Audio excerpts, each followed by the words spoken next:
Hi hello నమస్తే welcome to పూరా local right. ఇక ఎన్నికలు దగ్గర పడ్డాయి. ఇక రేపు పొద్దున చూస్తే ఓటింగ్లోనే అయితే ఈ మధ్యకాలంలో ఈ 2-3 రోజులలోనే ఒక ముచ్చట అయితే మన సోషల్ మీడియాలో అట్లనే టీవీ వార్తా పేపర్లలో ముచ్చట చాలా ఎక్కువ అవుతుంది. రైట్ బాలు, దాని గురించి మాట్లాడే ప్రయత్నం చేద్దాం. ముందుగా మనం కొన్ని అంశాల గురించి మాట్లాడుకుందాం. ముందుగా వచ్చేసి మనీ వర్సెస్ ఓటు. ఏంది బాలు అసలు మనీ వర్సెస్ ఓటు ఏంది అసలు? ఈరోజు ఓటు కంటే ఎక్కువ విలువ మనీకే ఉంది. సో ఓటుని ఎవరు లెక్క చేయట్లేదు.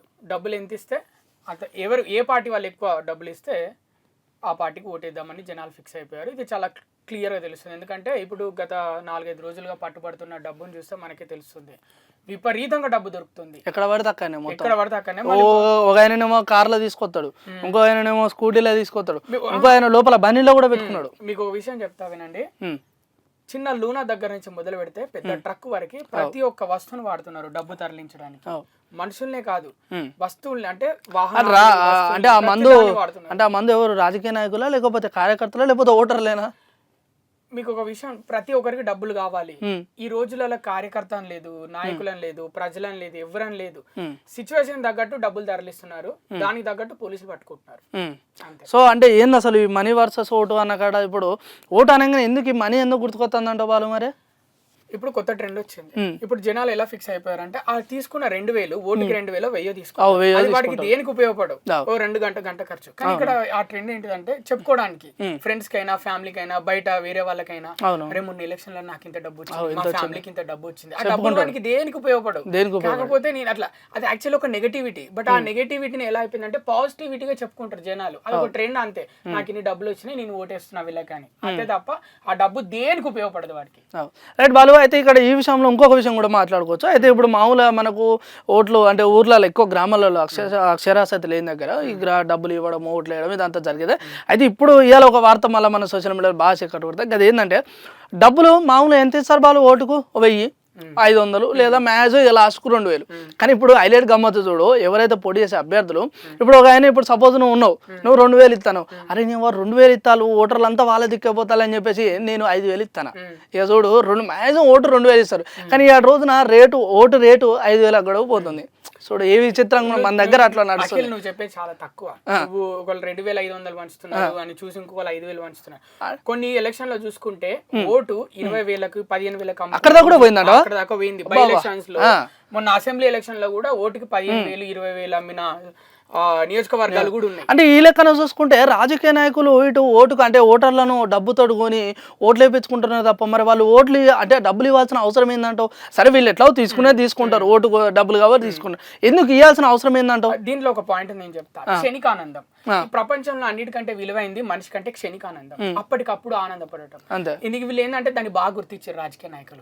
ఎట్లా అంటే పైసలు ఇవ్వాలి, ఈ ఆనందం అప్పటికప్పుడు ఉంటుంది, ఆ సంతోషంలో ఓటు మనకి ఇస్తాడు అంతే. కానీ ఈ డబ్బులు వాడు 5 సంవత్సరాల పాటు వాడుకోడు, 2000 5 సంవత్సరాల పాటు వాడుకోడు, 5000 5 సంవత్సరాల పాటు వాడుకోడు. అదే క్షణికానందం. మనిషికి ప్రతి ఒక్కరు క్షణికానందానికి లోన్ అయిపోయారు. గుర్తించి పైసల రూపకంగా వాళ్ళని కొంటున్నారు, ఓలేత్తాలు పట్టుకుంటారు అంతే. రైట్ వాళ్ళు కరెక్ట్. రైట్ నెక్స్ట్ చూసుకుంటే మద్యం వర్సెస్ ఓటు. మళ్ళీ ఇక్కడ ఏంది ఈ విధంగా మనీ వర్సెస్ ఓటు మాట్లాడుకున్నాం. మళ్ళీ మద్యం ఏం పాపం చేసింది ఓటు? ఓపెన్ గా మాట్లాడుకుంటే ఒక విషయం, రైట్ 20 సంవత్సరాల నుంచి 60 సంవత్సరాల వరకు ఈ రోజులలో 100లో 70% మంది మద్యం యువకులైనా ఎవరి వయసుతో సంబంధం లేకుండా ప్రతి ఒక్క. ఈ మధ్య కాలంలో చూసుకుంటే 20 నుంచి 25 ఇంకా దాదాపు ఎక్కువ ఉన్నారు. కేవలం యువత వల్లనే వైన్ షాపులు ఎక్కువ రన్ అవుతున్నారు. నన్ను అడిగితే బ్లాక్ లో కూడా అమ్ముడు పోతుంది వాళ్ళ కోసం. ఇప్పుడు మద్యం ఎందుకంటే కొంతమంది డబ్బులు ఎట్లైనా వాడు సంపాదించుకుంటాడు, కానీ మత్తు ఇంపార్టెంట్. ఇప్పుడు మత్తు అంటే నోటు చేతిలో ఉన్నప్పుడు దాన్ని ఖర్చు చేస్తేనే మత్తు వస్తుంది, కానీ ఇక్కడ ఫ్రీగా మత్తు వస్తుంది. ఎట్లా అంటే వీళ్ళు బాటిల్ తీసుకొచ్చి నీ ముందు పెడతారు, ఆ రకంగా మత్తు వస్తుంది. వీటికి ఏంటంటే ఫ్రీ మత్తు ఇంపార్టెంట్ అనమాట. ఓటు ఇంపార్టెంట్ లేదంట. మీకు విషయం తెలుసా, కొందరికి మత్తు ఇంపార్టెంట్ ఓటు కంటే విలువైనది మత్తు. అది చాలా రకాల మత్తులు చూసుకుంటారు, అందులో మద్యం ఒక మత్తు.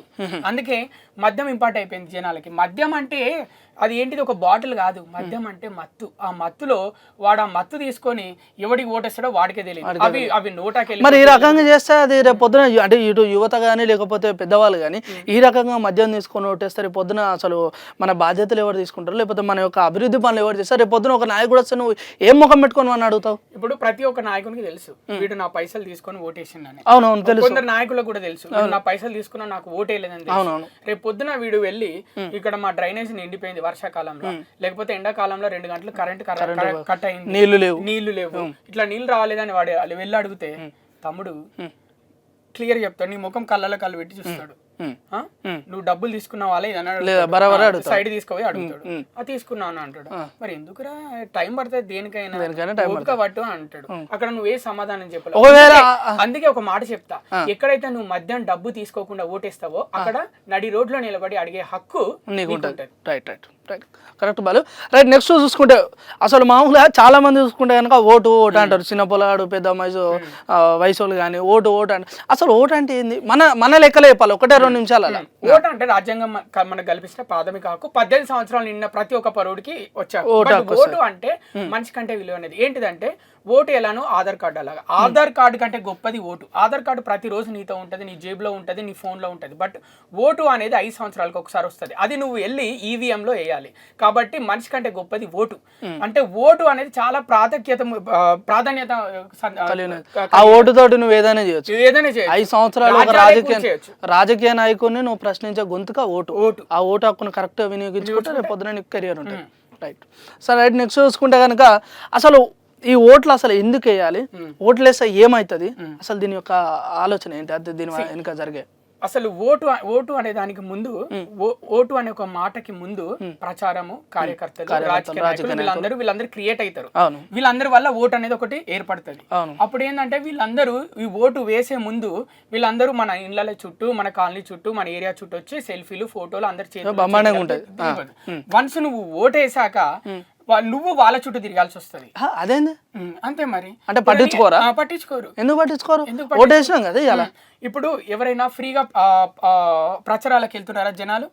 డబ్బులు తీసుకునే వాళ్ళు స్వచ్ఛందంగా మనస్ఫూర్తిగా ఇతను నా నాయకుడు, ఇతని కోసం నేను ఫ్రీగా పనిచేస్తాను, నా పనులన్నీ వదులుకొని ఇతని కోసం పనిచేస్తా అని అలా ఒక్క నాయకుడు అయినా ఉన్నాడా? ప్రజలు ఎవరైనా ఉన్నారా? లేరు. చాలా తక్కువ మంది, చాలా తక్కువ. ఎలక్షన్ అయిపోయాక మనమే వాళ్ళ దగ్గరికి వెళ్ళాలి, టైంకి కలవలేము. ఓకే, ఇక్కడ ప్రాబ్లం ఉందని చెప్పుకోలేము. అతను ఎలక్షన్ల ముందు ఎలా వచ్చాడో ఎలక్షన్ల తర్వాత నువ్వు వాళ్ళ ఇంటి చుట్టూ అలా తిరగాలి. సో మొత్తానికి ఓటు ముచ్చట చాలా పెద్దనే ఉన్నాయి, చెప్పుకుంటూ పోతే చాలా అయ్యేటట్టు ఉన్నాయి.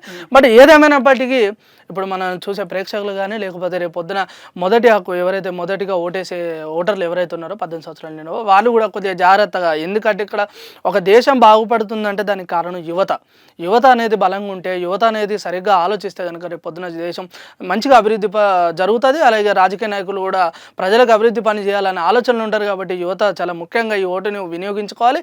అదేవిధంగా అవగాహన లేని ప్రజలకు కూడా ఈ ఓటు గురించి చెప్పి వారిని ఓటేపించే ప్రయత్నం చేయాలి. మంచి రాజకీయ నాయకుడిని ఎన్నుకోవాలి, రేపు పొద్దున ప్రశ్నించే గొంతుగా ఉండాలని చెప్పేసి కూడా మీ సందర్భంగా కోరుకుంటాను. రైట్ బాలు, మొత్తం ఇదే కదా చెప్పేదైతే ఇంకేం లేదు కదా? ఇంకొకటి రైట్ ఏంటిదంటే, ఓటు 13వ తారీఖు ఎలక్షన్ ఉంది.